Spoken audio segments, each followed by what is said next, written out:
Hello, ladies, gentlemen, everyone in between and beyond. My name is Taylor, and this is Roboom, the brand new early access Robo cult arena survival game. Now, I did receive a review code from Keymailer and the publisher and slash developer Robo Games. As per usual, I will not let this affect my reviews or views of the game, and of course the game will be linked in the description down below so you can check it out for yourself. Now, you might be wondering why I called it a Robo cult arena survival, but that's the only thing that came to mind when I played as some little death Roomba, and I was spoken to about ascension and reaching divinity.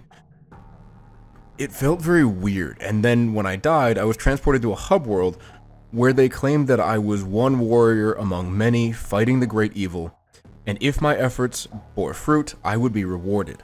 The whole thing felt like a weird framing device, and it seems as though I was part of some space cult made up of Roombas. Yeah, weird times. I cannot and will not lie, this game does need a lot of work.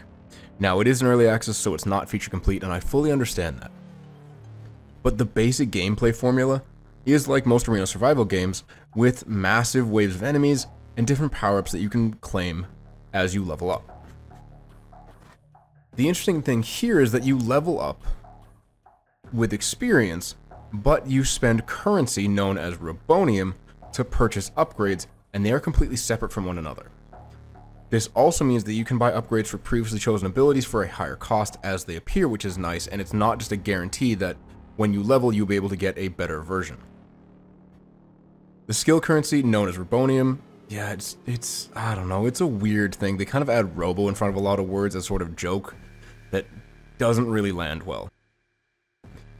But as I mentioned, Robonium is used to buy one of 3 skills that appear every level, but if you don't have enough, you can take a special skill known as concentration, which gives you a flat 20% damage boost until the next time you level up.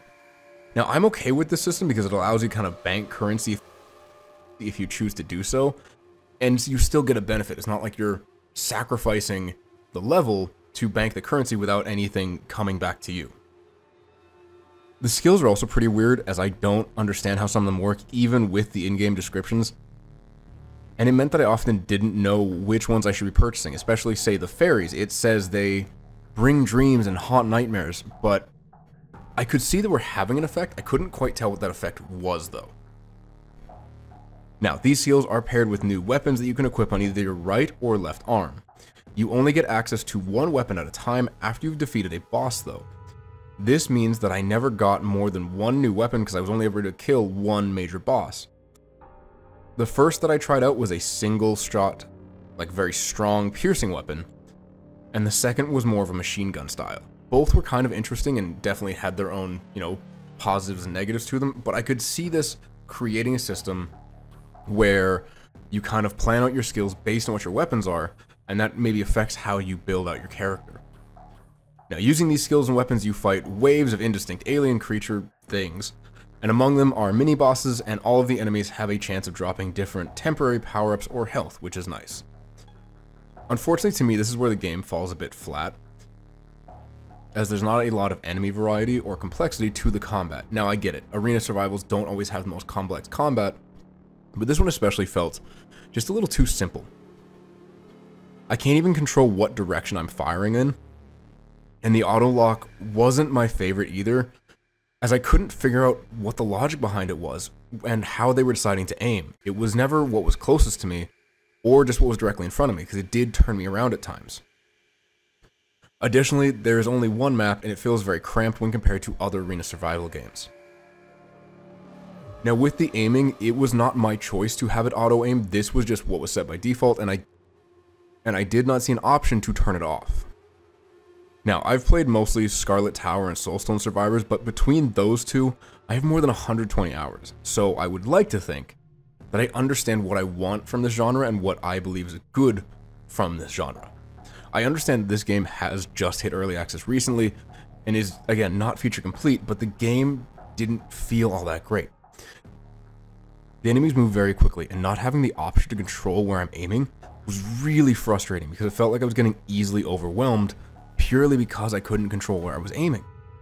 Now, I'm fine with faster enemies, but it should ramp up to that point, not, start out right away with super fast enemies that can outrun you, which unfortunately is what this does. You're also not powerful enough to kind of keep them at bay for a little while, so they're just swarming you, you're doing damage to some, but then not fully killing them, and then you're just getting absolutely overwhelmed. There are too many obstacles or walls on the map, and it feels way too small, which adds to that claustrophobic feeling of being locked in.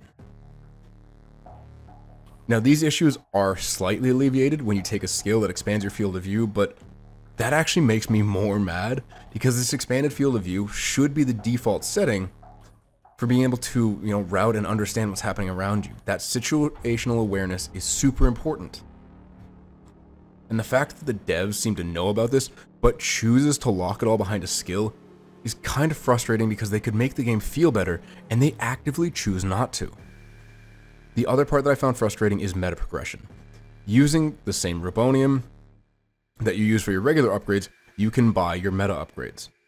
And if I've understood it correctly, you keep whatever Robonium you do not use for your upgrades during the run, which encourages you to use concentration more so you can bring back more with you. You unlock more skills as you defeat higher and higher bosses. While I'm normally supportive of kind of like a risk and reward type system, this to me created two very distinctive goals. You either did a run where you were trying to kill a whole bunch of bosses and potentially unlock those meta progression skills, or you were doing a run where you weren't taking too many skills and you were trying to hoard all the Robonium you could to bring it back for meta progression. And it didn't feel nice. It didn't feel good. Admittedly, I didn't put too long into the game because I could kind of figure out what I did and didn't enjoy about it. And this one, again, I'm trying not to be too harsh on it because it's early access, but it didn't feel the greatest. It felt like there was a lot that could be done to it. Now, if they add more levels and enemy variety to the game, expand the field of view, and adjust the game speed, I would absolutely be willing to give this game a second look in a couple months from now.